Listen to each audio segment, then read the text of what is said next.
reporting for TTNHD Production Live, here with writer-producer Michael Price, who's been working on The Simpsons for over 66 episodes, a long time. I thought you were going to say 66 years. No, not quite that long. When did I've been here for 10 years, so actually I've worked on maybe 200 episodes. Wow. But in fact, the first day I started here in 2001, we were working on episode 300. So it's been a long, wonderful time. And you have the 500th episode coming up on Sunday. That's correct. I am the writer of the 500th episode. How was writing for that, and what can we look forward to? Well, you can look forward to a really fun story about The Simpsons. It's sort of a culmination episode where The Simpsons are stumble on one of those town meetings that we often have on the show that they were invited to. And the reason they were invited to it is because the town is voting to kick them out. Oh no, that's terrible. Well, I mean, they spent 500 episodes doing all kinds of crazy things, which in the course of our show all took place basically within 1 year because the kids are always the same age. So imagine 1 year full of all the crazy stuff that Homer and Bart have done. And that's the premise of the show, is that the town votes them out and they go to this other sort of very unusual sort of cast-off place where they hang out for a little while and start a new life. How do you come up with these ideas for the show? Wow, you know, that one was just literally, I was banging my head against the wall trying to get a story through. Our story process is very hard because we're trying to come up with stuff that we haven't done before. So I think just one day I thought of that idea about the town meeting where they get voted out, and then it's sort of one thing led to another.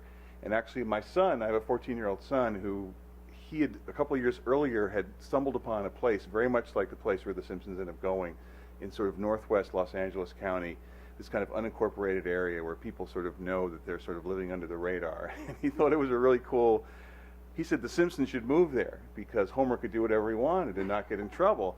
And at the time we were working on something else that was a little bit similar, so it couldn't quite fit with what we were doing. But then when I thought of this story, like sort of popped back in my head, and I pitched that to our showrunner, Al Jean, and he said, that sounds good.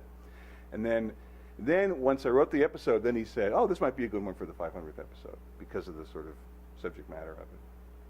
And I was very happy that worked out that way. When did you know you wanted to be a writer? Oh my God. Well, I was a kid. As a kid, I was just totally into TV, comedy, old movies. I grew up in the New York area where we had these TV channels that just showed. They had nothing.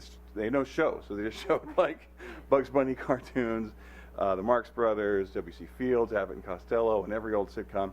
So I just soaked that all up, and you know, luckily, it turned out years later that there was a job that I was training for. I didn't know it, you know, because if I hadn't worked out as being a writer, I don't know, I'd just be a guy who knew a lot about TV, you know, working at the post office or something. But it wasn't until later on that I even realized that there was such a job as like a person who writes these things. And once I did, then I sort of set my sights on finding some way to do something, you know, that would work out this way. I've been extremely lucky and fortunate that's worked out. How does it feel you've won a few Emmys, how does it feel to win an Emmy? Oh my God, it's just the thrill of a lifetime, just the thrill of a lifetime. The show has won, I don't know, buckets of Emmys. I've won 2, so in each, you know, it's a great thrill. What advice would you give to a young writer coming up?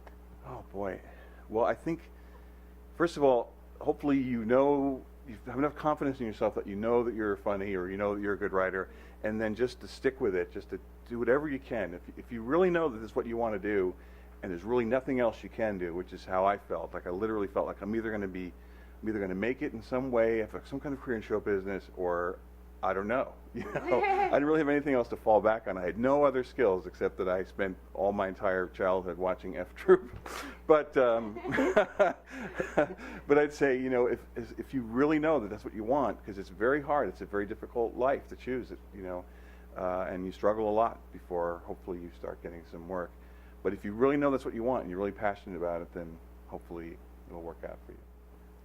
How many countries and languages does The Simpsons air in? Oh my God, I believe we air in something like 100 countries, 50 languages, you know, and I believe we're, you know, in the English-speaking world, you know, our original actors, but I think we're dubbed. There's like a, you know, there's sort of like There's like Spanish Homer, there's Russian Homer, there's whatever, you know. It's incredible. It's just incredible. I think I heard someone say the other day that like it's always, the show is always on somewhere in the world, in some country.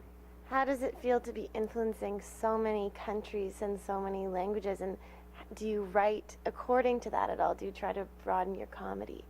No, I don't think so. I think we've always, I can just speak from my point of view, we always just write what we think is the best show that makes us laugh, that entertains us, and hopefully that, you know, stands up to what the other shows that have come before it. But we don't think in that way. Well, thank you so much, Michael, and best of luck with the 500th episode and more to come. Thank you very much. You're welcome. I'm Katie Uhlmann reporting for TTN HD Production Live.